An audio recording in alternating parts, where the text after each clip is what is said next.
Thank you. So, what we want to do today Yeah. is we're going to go a little bit deeper into this idea of spirituality. Last time we saw how Judaism is a unique spiritual path, and I have to say, I was absolutely amazed by how many people clicked in on that and were interested in that.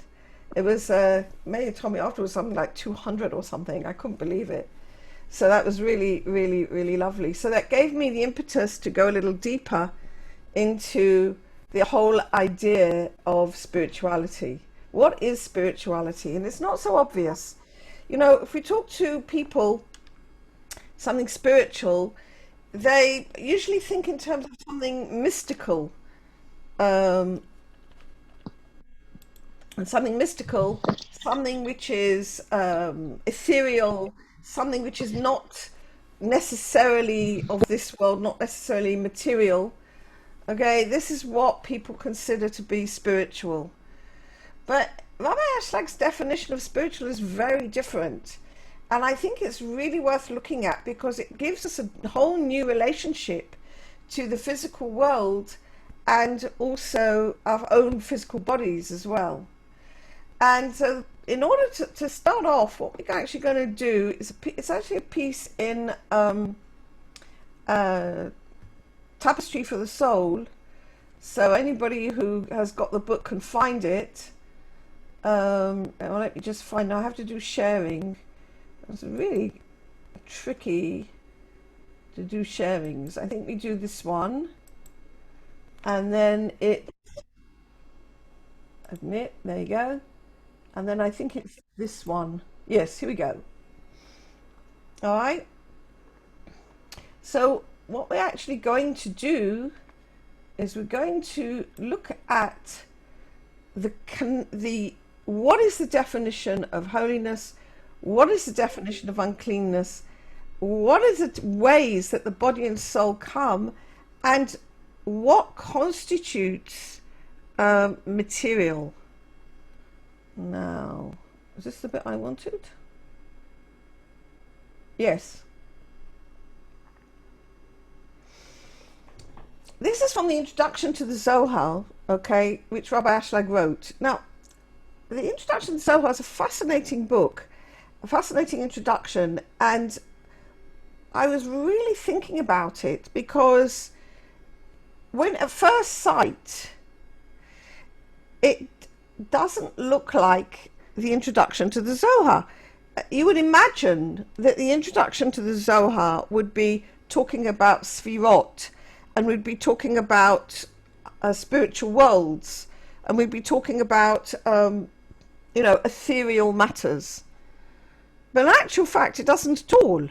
What it talks about is who we are, what we're made of, what is the body and the soul, and how we relate with those to God, how God relates to us, and what our purpose in life is about. And it's when we really look at it that way, you begin to see that the actual Zohar itself is actually much more to do with the way Rav Ashlag is bringing it in that introduction than it is to do with Sfirot and ethereal matters. Because what it's really about is our relationship with God. That's what it's about. Now, our relationship with God is real whether we are using our thought processes, which would be ethereal, or whether we are or doing some sort of meditation, or whether we're actually using something in the physical world. For example, when we take the Kiddush cup, all right, and we stand there with the Kiddush cup and the wine. The Kiddush cup is definitely physical. The wine is definitely physical. And as we drink it down, we make a bracha, we say words, and as we drink it down, you can feel the wine going down. That's definitely all physical. Nevertheless, if we're doing it with the correct intentions, that is actually defined as spiritual. So we see that these that are sort of what we would think in normal life as being spiritual or physical, it's not actually what Rav Ashlag is talking about. So let's first have a look here, okay, in the introduction to the soul. And this is actually a piece that I took out of, it's actually showing you from Tapestry for the Soul. Anybody who's got it's on page 60. Okay? The worlds unfold until we arrive at the reality of this material world, where body and soul exist. And likewise a time of spoiling and a time of healing.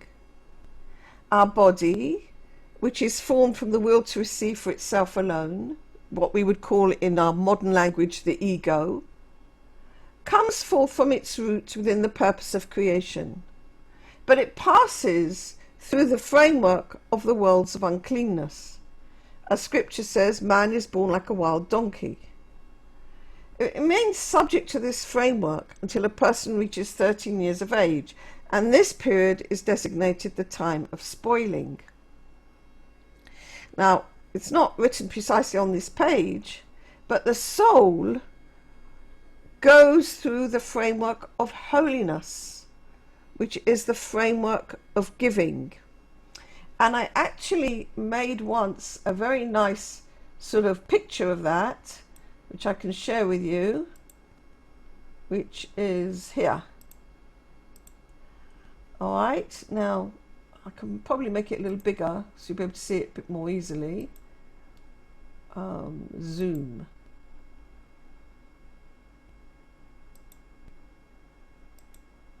That's a lot better, isn't it? If I get rid of that, then you can actually see that. So how does it work? Never mind the title, I did it for something else. You've got the Ein Sof Baruch Hu, where we have the purpose of creation. The Ein Sof is the level of the infinite, where we first find manifest God's desire to give goodness to all created beings. And so that desire to give goodness to all created beings is the desire of his goodness, which is his light. And the vessel with which we need in order to receive that goodness is one. So in the Ein Sof, the light and the vessel is one.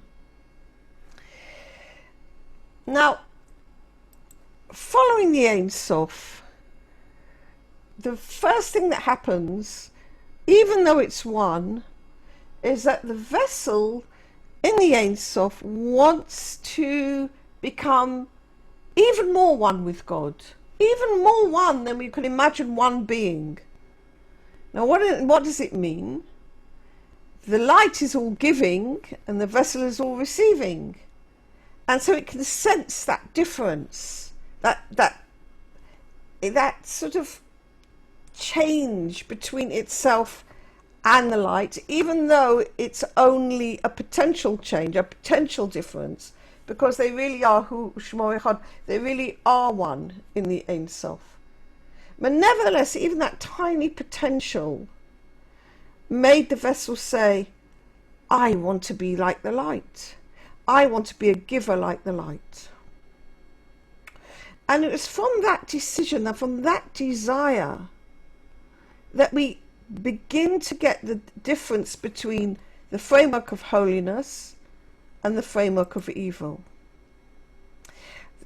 There was the next movement was the Tzimtzum, where the light left the vessel, and when it came back, the framework of holiness said, I'm only going to receive what I can receive for the sake of giving, and what I can't receive for the sake of giving, I don't want to receive. So the will to give unconditionally, the desire to give unconditionally, that will be in affinity of form with the light, constitutes the framework of holiness. And anything which is in accordance with that desire is actually called spiritual. And anything which is in accordance with the framework of evil, what's the framework of evil? The part of the vessel says, no, I just want to carry on receiving for myself alone. If I just carry on receiving from myself alone, that actually constitutes the framework of evil. And as we're going to see, it's that which Rabbi Ashlag defines as material. Now, if we look at that, what we can see is that physicality is not an issue. It really isn't an issue. You can have like I said earlier, we can have something like, which is the Kiddush cup, making Kiddush, which is definitely a physical act, all right, using physical objects. And so long as we may put our intention to make Kiddush in order to give God, in order to sanctify his name, in order to fulfill his mitzvah, in order to proclaim the Shabbat, then we are using physical objects, but it's definitely spiritual. On the contrary, you can have the framework of evil, you can have a thought. Thought is not anything you can touch, smell, feel, anything. But that thought can be evil. That thought can be material. What is material? The will to receive for itself alone. For example, you can have a thought of anger, a thought of resentment, a thought of despair, a thought of sadness. Any of those which in their basis have their will to receive oneself alone, where the ego is taking its number one place, that actually constitutes gashmiut, what Rav Ashlag calls materialization. He uses the word gashmiut. Now, I think that's a fascinating definition, because it means that the whole way we relate to our physical surroundings, the whole way we relate to ourselves, the whole way we relate to our bodies changes. All right, so many people, don't necessarily love their body the way it is, because they think it in terms of this sort of like spiritual and physical being opposites, but it's not the case. Being physical does not mean not spiritual. Being physical is just the way this world manifests. Okay, any questions? It's very interesting. I have a question. Yeah, go ahead. So, so in the Ein Sof, isn't that so? You said that it's the light and the vessel are one. So Yeah. for me, when I think about that and I try to picture that, I see it as the vessels are receiving, but they're receiving with the intention of giving. They're receiving. That's actually correct, yeah. So where does so then when you say like there's like an even inkling of separation, I don't really understand how it could come from like within the things. I don't know. Okay, so first of all, it's a brilliant question, and second of all, nobody understands this. Okay, good. All right. Thank you. I mean, that's first of all, it's a brilliant question. Okay, so the first of all, you're correct. The will to receive for its the malchut, which exists in the Ein Sof, the moment God's thought of creation, which was to give goodness to created beings, created the malchut, it was instantly finished. So the whole of creation completely finished the moment God thought it, because from God's perspective, everything, he doesn't need any process, and the creation is already complete and completely rectified and completely metukan, exact as you said, that the will to receive in the the Ein Sof is actually already finished, and it's the will to receive for the sake of giving. So you're correct in that. Nevertheless, the Talmud Esesvirot actually says we have to look at it as two parallel processes. In one aspect, the vessel is completely finished in all its completeness, but in the other aspect, it's like God kind of gave us the opportunity to participate in the tikkun.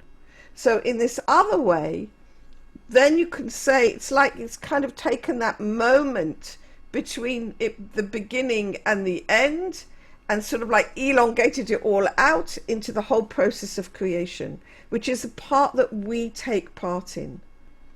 Does that make sense? You've got kind of like two parallel systems.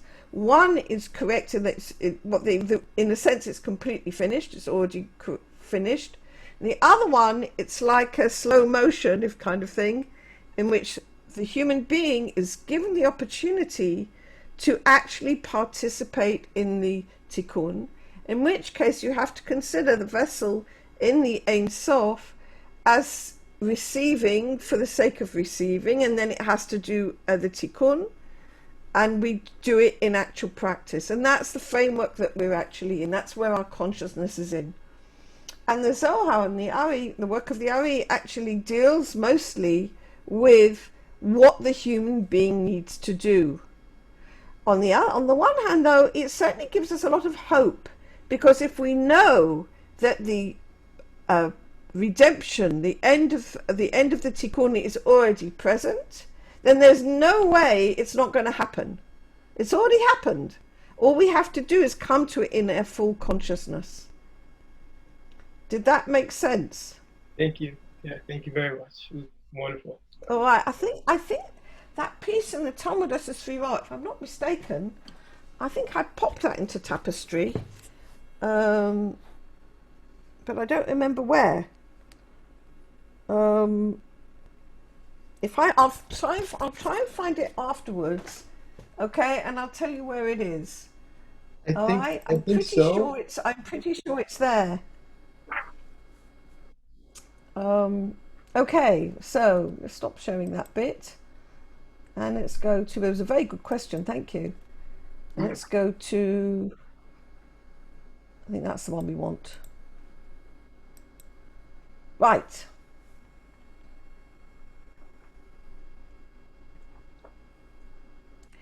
Now then, we're going to have a look at this idea of material and materialization from the Pticha L'Chochmat Kabbalah. Okay? And this is what it says.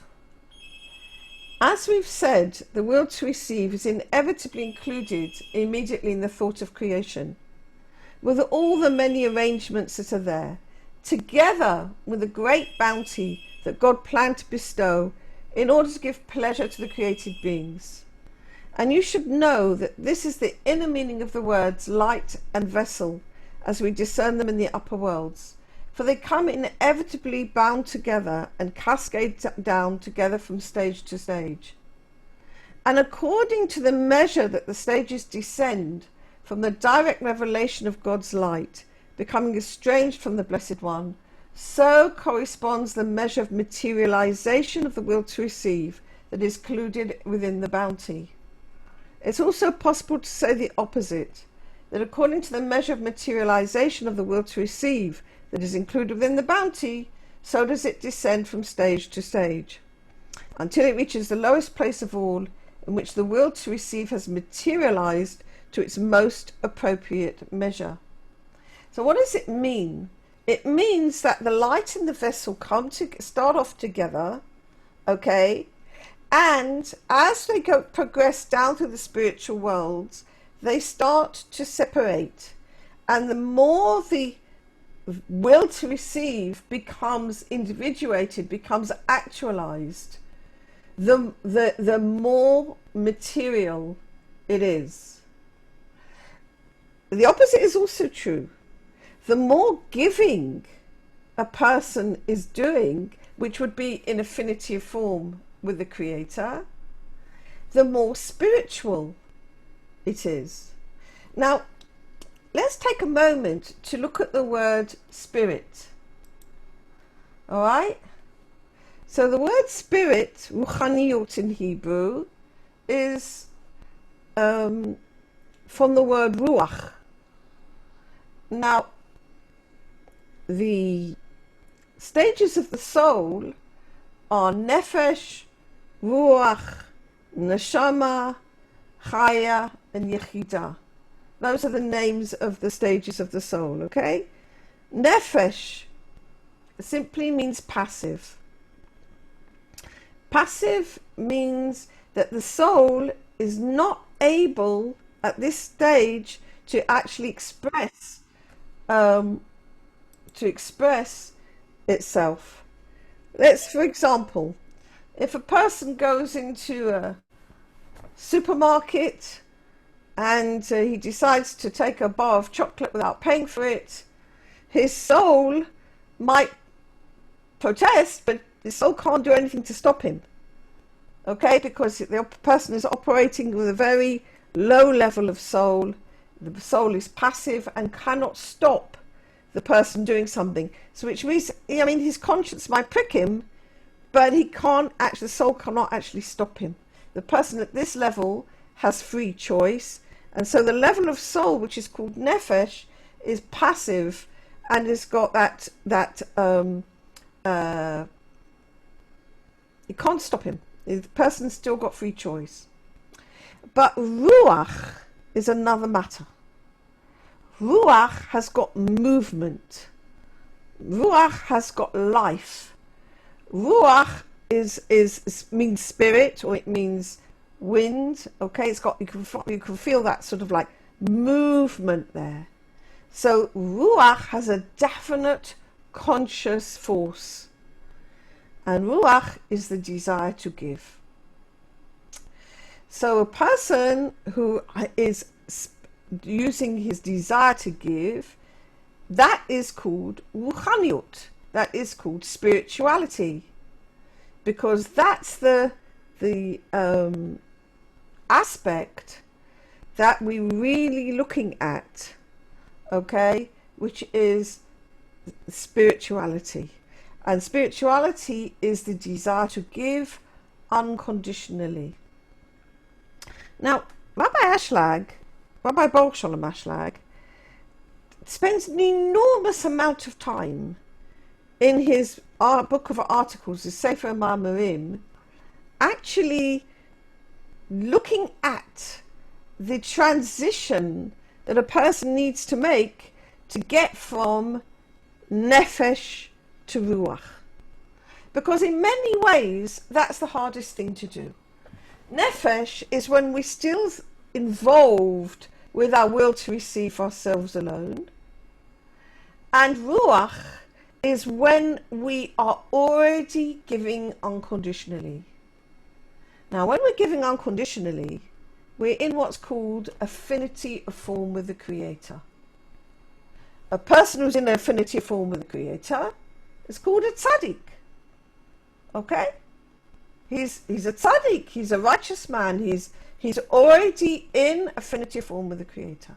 So even though we've got 5 levels of soul, nefesh, ruach, neshama, chaya, and yechidah, what do we find? That a person only has to get from nefesh to ruach in order to be a tzaddik. Now, isn't that amazing? It's phenomenal. You don't have to get all the way up to there. You just one stage. That's very heartening. Not that it's an easy stage, okay? It's not an easy stage at all. That's why Rabbi Baruch Shalom Ashlag in his Sefer Ma'amarim spends all his time. It's like it's four volumes. I think he wrote them over about 8 years, 7 years, something like that. He would write an essay once a week. So you can just imagine how many essays there are, all from different aspects, and they are all to do with how do we get from nefesh to ruach. Because to truly be spiritual doesn't mean sitting down, having quiet meditations. It can do, that can be part of it. It can be part of our spiritual path for sure. But it also means opening our hearts and giving unconditionally. Now, one of the best ways, in my view, to learn Ruchaniyut is to read the life stories of the sages who were good at it. Okay? And who were able to, to show that when you read their stories, then you can really see what a spiritual life really means. And it's like I say, it's not to do with the physical, it's to do with giving. One of the best ways that I learn a lot about it is by reading the stories of Rabbi Shlomo Carlebach. I don't mean necessarily the stories he used to tell, those are also very beautiful, the Hasidic stories, but the stories of his life. There's a wonderful book, I read it in Hebrew, it's called the Rabbi from the End of the Street, or the Rabbi from the Corner, or something. I don't know what it is in English. But it's the story of his life, and how he was so able to give unconditionally to everybody, to Jews, non-Jews, the homeless, the people in the prisons. He didn't care whether they were Jewish, not Jewish. His life was involved with giving, and he became such an expert at giving. Now for most of us, we're not expert at giving. Why aren't we expert at giving? Because our basic nature is that of the will to receive. That we come from the Malchut, we come from that vessel in the Ein Sof, okay? And if we go back a moment to our picture, all right? So we actually come from the Ein Sof, all right? And then the body and the soul comes through the framework of holiness, and each one of us have a soul within us, okay? It's a point source of soul, all right? And we all have the ego. Now, they develop differently. The ego develops first in the human being, and it's what we were looking at here.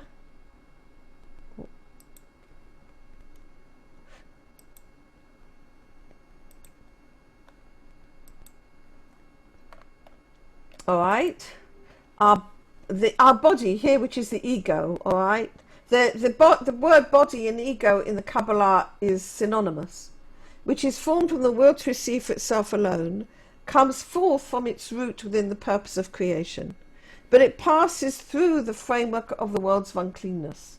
And Scripture says a man is born like a wild donkey, and it remains subject to that framework until a person reaches 13 years of age. So that would be the formation of the material desires, okay? That takes place from 0 till we are 13. It doesn't necessarily stop when we're 13 either, to be honest, okay? The will to receive can continue growing throughout our lives unless we do something about it. But from the time of 13 years of age for a boy and 12 for a girl, that's when we begin to wake up. The soul begins to wake up. Now, if you're in a religious framework, that's when you'll begin to start doing Torah and mitzvot. If you're not in a religious framework, nevertheless, you still see that the soul wakes up. Teenagers, people from the age of about 12, 13 onwards, become much more interested in the world around them, and they want to do something about it. They want to change things. They see the difficulties, and they see the problems, they see the suffering, and they become idealistic, and they want to change. Why does that suddenly wake up in the 12-year-old or the 13-year-old? Because their soul is waking up. Okay, so this desire for spirituality, which is the desire to give, begins to wake up in the person at that time. All right? Now, there's a beautiful piece in Tapestry for the Soul, and I just completely forgot about it earlier. So just give me 1 second, see if I can find it, which actually is a piece from the Zohar, which is about the development of the soul. Da, da, da, da.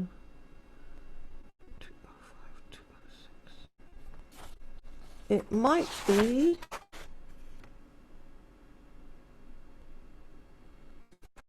I don't remember where it is. If I can find it, well, we'll do it. If we can't, we can't. Yedida?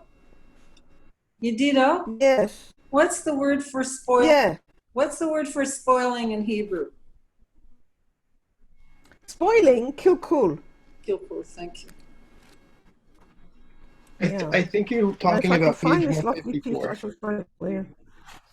Oh yes, here we go. Now then, found it. 243.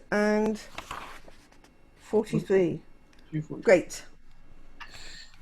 All right, so here we go. I just have to zoom down here.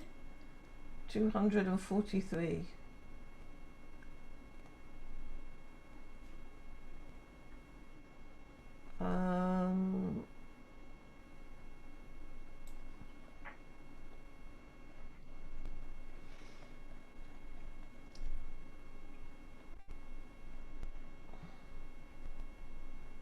Oh, not quite there. And 15.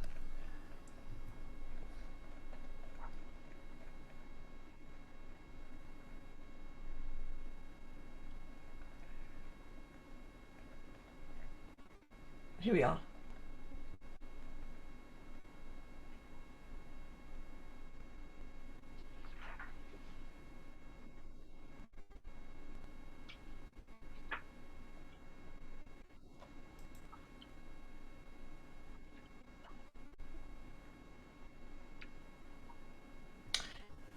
If a person comes to purify himself, they help him via his holy soul. Okay, so let's say a person wants to become more giving. How's he going to do it? Deep within him, there is a holy soul, his neshama, all right? And they purify him and sanctify him, and he's designated as being holy. But if the person does not merit and does not want to get purified, in other words, he just wants to carry on using his ego, then only 2 levels are open to him, those of Nefesh and Ruach. Now, Nefesh is the one, the basic one that everybody has. And Ruach at this point is only a point source. Because how does it function? How do we actually get from one level of soul to the next? We actually get from one level of soul to the next because it acts kind of like a staircase. Inside the basic level of Nefesh, there's a point source, which is Ruach, the desire to give. Okay, everybody's got that. Now the question is, to what extent does it grow? Well, it grows according to the way we use it. The more we grow our giving, the more Ruach will grow. Okay? If we don't do any giving, and we just stay with our ego the way it is, and it'll just stay as a point source for the rest of our lives, and that's it. But if we grow it by our giving, all right, then the Ruach will begin to grow and expand. And it grows and expands and expands and expands until it becomes like a full-fledged entity where our desire to give becomes so natural to us that it's what Rav Ashlag calls Teva Sheni, a second, becomes like a second nature, okay? Teva Sheni, new nature, second Sheni. And inside Ruach, there's a point source of the next level. And the next level is called Neshama. So you have Nefesh, Ruach, Neshama. Okay? And then there's 2 further levels which really belong to the generation of Mashiach, or unless you're, very, very great tzaddikim get them. And then there is Chaya and Yechidah, and it works the same way. When Neshama expands, inside that is a point source of the next level, which is called Chaya, and then you get to the full-blown, highest possible level, which is called Yechidah, and that's the level of the soul level of Mashiach. So what we see is that a person, a physical person, in this world, in his material self, in his physicality, can yet reach total spirituality through his desire to give unconditionally. Now, isn't that amazing? What an amazing thought. And you don't have to be a great, prophet. You don't have to be a great, anything. You can be just yourself in your own situation and cultivate your desire to give unconditionally, because that's the definition of holiness. That's the definition of spirituality. All right? Is that clear? All right? And this is what it says. Here, this bit. Since a person is born only with a nefesh of the world of Asiyah, how can he be helped? And the answer is that Ruach is always included with nefesh at the time he's born, as stated here. So the person is nefesh and Ruach, and Ruach at this point is only a point source, but Neshama Asiyah is required only according to his deeds, and this is so at every level. Now, there's a beautiful piece of Zohar, which I found here, which contains terms which, quite frankly, you can't translate. But I love it because it's in this rather esoteric piece that it's possible to see the incredible potential hidden within every human being, and to wonder at the high level of holiness a person can achieve. Okay, now I'm not going to read out the holy names of God, all right? But we can follow them with our eyes. Now, come and see. When a person is born, they give him or her nefesh from the level of the animal. That's our animal nefesh. That's our, the fact that our heart goes tick-tock and we can breathe and things like that. Okay, we share that in common with the animals. But we get it from the side of purity. Okay, from the level called Ofanai Kodesh, from the world of Asiyah. They give him or her Ruach from the level of Chayot Kodesh, from the world of Yetzirah. And if the person merits, they give him or her Neshama from the level of Kisei, from the world of Bria. And these three are called the Amah, the maidservant, the servant, the Eved, and the handmaiden of the daughter of the king. Now, this is like, who can understand this? I can't understand this. It's not possible, but we can at least enjoy it and, wonder at it. So we've got the Amah, the Eved, and the Shivcha, the daughter of the king. Then a person merits further. They give him or her nefesh from the level of Atzilut, it's a very high level, from the level of the daughter of Yechidah, who's called the daughter of the king.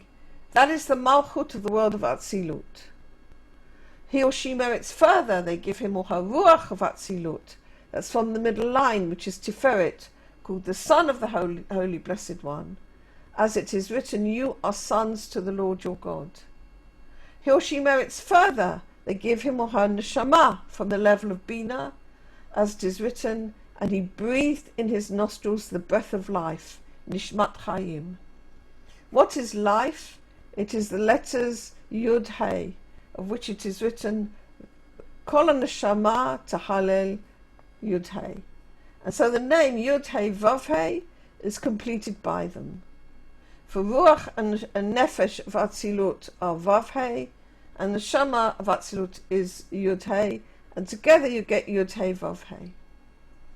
And he or she merits further. They give him Yud Hey Vav Hey, furnished with letters as is follows: Yud Hey Vav Hey, that has the inner meaning of Adam.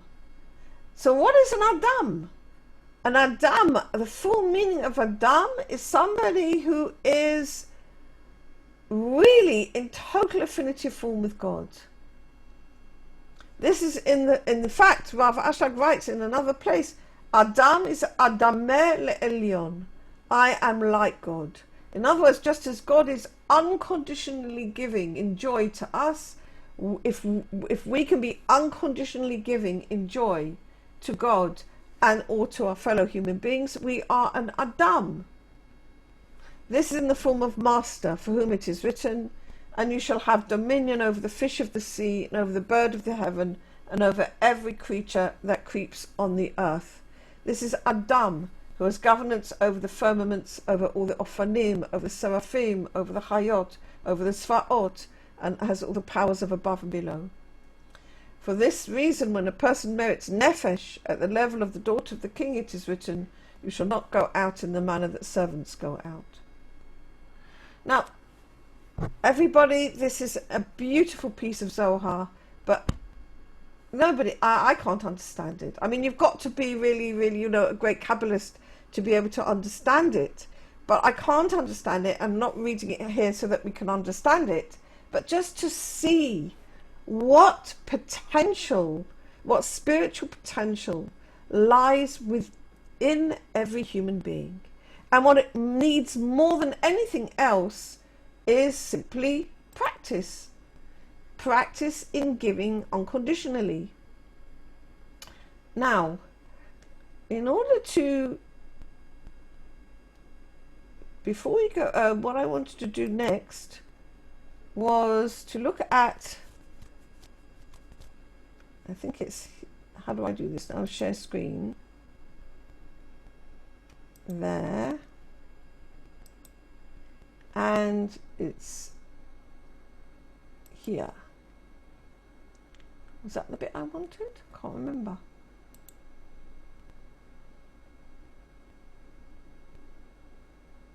Ah, yes. This is the bit I wanted.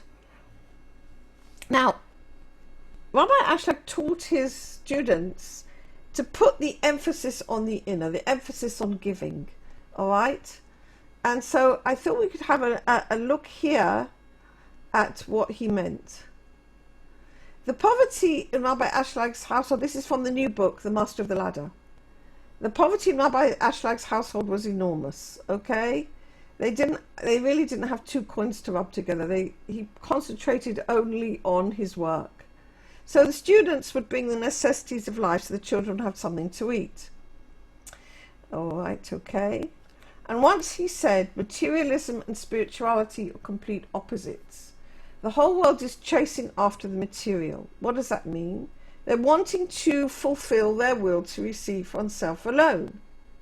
And whoever doesn't have material goods feels distress. He didn't mean the physicality again. It means that fulfillment of the ego desires. But this is true, what he writes next. But when a person attains material fulfillment, he isn't satisfied. He feels empty. Now, why is that? It's because fulfilling our will to receive for ourselves alone is actually, we fill it with what's called Nehiro Dakik. It's a sort of the light which is given to the framework of evil to sustain it. What does that mean? If there was no light in the will to receive, in what supplies the ego, we wouldn't bother with it. Nobody would bother with their ego if there was no light to be involved there in their egoism. There wouldn't be any light there. Okay, so nobody would bother with it. We're all light, we all want light. All right, but what's given in material terms, which fulfills our will to receive ourselves alone, is called sparks. All right, they're sparks of light. And it's exactly that. They flare up and die. You know what it's like. We've all had this experience where we really, really, really, really want something, okay? And we get it and we're really happy for a little bit. And then it's gone. And we wondered what was all that about. Okay? And that's it. And this is what happens. When a person attains the material fulfillment, like in other words, he's fulfilling his will to receive from himself alone, he's not satisfied, but he feels empty. In spirituality, the matter is the opposite. All right? When we've done something lovely, we've given something unconditionally to somebody else, years later, you can lie in bed and feel good about it. All right? No one in the world feels the lack of spirituality, per se, because we can live without it. And in fact, we need to work on ourselves a lot in order to feel a lack in this manner. But whoever merits to attain even the tiniest contact with God merits exceeding happiness.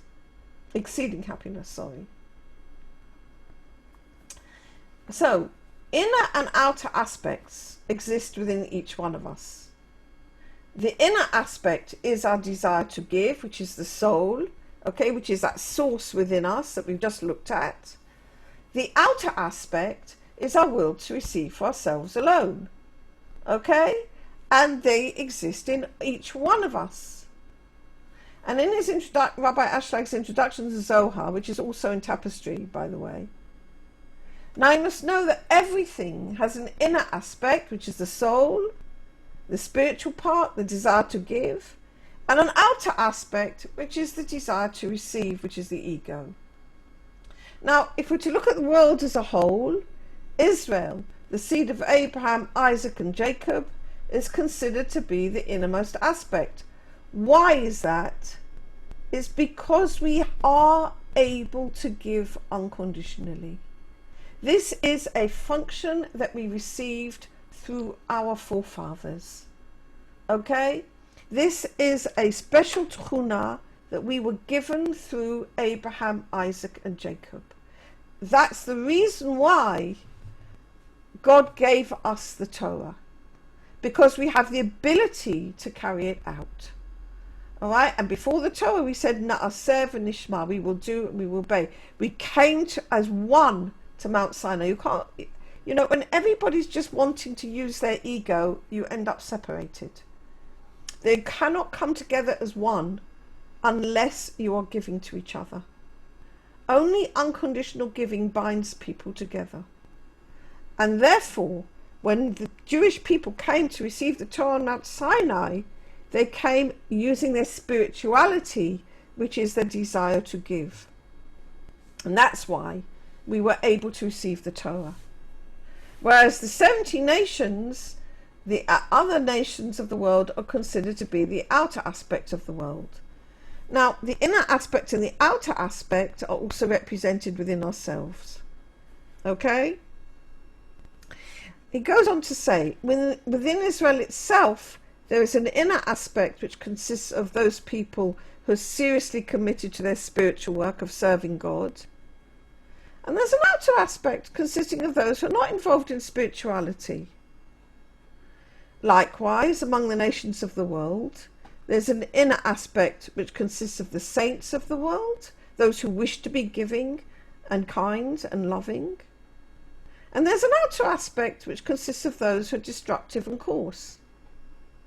Even among those of Israel who serve God, there's an inner aspect and an outer aspect. Those people who are privileged to understand the soul of the innermost aspects of Torah and its secrets comprise the innermost aspect of those who serve God, whereas the outer aspect is made up of people who deal with only the practical aspects of Torah. Now, in similar fashion, these two aspects may be comprehended within each individual person. Each individual has an innermost aspect, which is the aspect of Israel within him. This is the soul. This is the point of divine light within the heart. This is his source of spirituality. This is his source which gives him the desire to give. And he also has an outer aspect that corresponds to the 70 nations of the world and which relates to his will to receive. These internal nations of the world, that's our wills to receive, do have the capacity for transformation. And when they do transform, they can then cleave to the innermost divine part of the person's soul. And that's what we say in the Shema, V'ahavta et Hashem Elokecha b'chol levavacha, with both parts of ourselves, with our inner part of ourselves, our desire to give, which is called the Yetzer Tov, and our desire to receive, which is also called the Yetzer Hara, okay, which is both parts of ourselves. So when we do transform those outer nations of the world, then they can cleave to the innermost divine part of the person's soul. And then these internal nations of the world become like righteous converts who join with the community of Israel within the person. So we have tremendous potential. Even our ego aspects, even our wills to receive for ourselves alone, can transform and join with that soul and help that soul within us enlarge, get better, have more power, have more aspect to it. Like I say, the best way to really see this, I think, is in the stories of the sages. There's Rabbi Shlomo Kolbach. There's another one whose stories I read many times. Aryeh Levin. Now I know there's a book in English of his life. I'll put that on the chat a moment. Can I do chat? Yes, here we are, chat. Rabbi Aryeh. Oh, it didn't type. Why didn't it type? I told it to type. Rabbi. Oh, that's it. Aryeh Levin. I can't remember what the book is called. Tzaddik of Our Time or something like that. It's an amazing story. He was a saint among men, I think. Ah, you found it? A saint among men. Oh, really? Okay, I think great. so, yeah. But I mean, he was the rabbi at the time of the British were here in Israel, and he was the rabbi of the prisoners. All the British took a lot of the Etzel and the Haganah, those who were fighting to liberate Israel from the rule of the British, which was totally necessary because the British blocked the refugees coming into Israel. And so he was the rabbi of the prisoners, but he didn't just visit prisons. He visited people in the hospital, and everything for free. I mean, he didn't require any salary. He was a poor man, but he did everything from love. And the stories about him are unbelievable. So that was the story of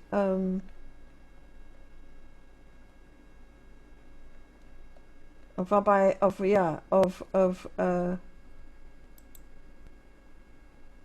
Rabbi Aryeh Levin. Now, how did I get here? Oh, I think it's just, yes, here we go. The thing just moved down. There we go.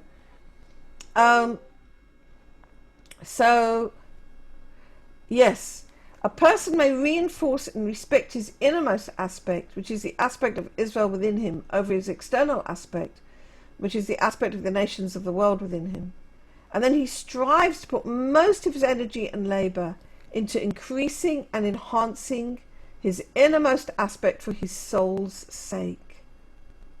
Now, when we work for our soul, we're not just working for us. We're all connected.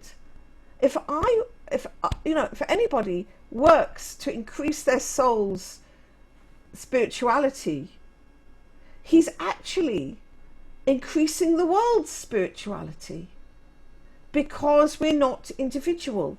We look like individuals, but we're actually not. We really are one soul. So if an individual person puts the effort into increasing his own spirituality, the spirituality of all the world goes up. All right. Oh, there's something on the chat. don't quite know where it came up and then I lost it again. Oh, there we are. Chats, full things in chat. Oh. Right. Okay, so there's a couple of things here. Reba says yes, the book is by Simcha Raz. Thank you. Yes, it is. That's right. And Devorah King says, let me just, I don't know how, Devorah, can you change that for everybody? I'm not familiar with this book, but Devorah recommends there's a wonderful book about the length some people can go in giving, and it's Holy Woman, Robertson Kramer. No, I don't know it, but thank you for sharing that with us. Yeah, send it to everybody. Yeah, sure. And then we could all look at that, because these books really give you an idea of how much one can do, and we learn from each other. That's how we learn. And like I say, even what we're able to do, who we are in our own little circles in giving, or we work, like to increase our own spirituality in this way, we actually increase the world's spirituality. We help all the world go up. And right now, the world needs it very badly indeed. So, anything we can do is going to be good. All right. Right. Now, there was, I think that's pretty well, that's pretty well actually what I wanted to bring. Okay. We did a lot today. All right. That okay? All right then. So listen. Thank you. All right, you're very welcome. Let me do the stop share. I'm going to do so. There you go. I can actually see.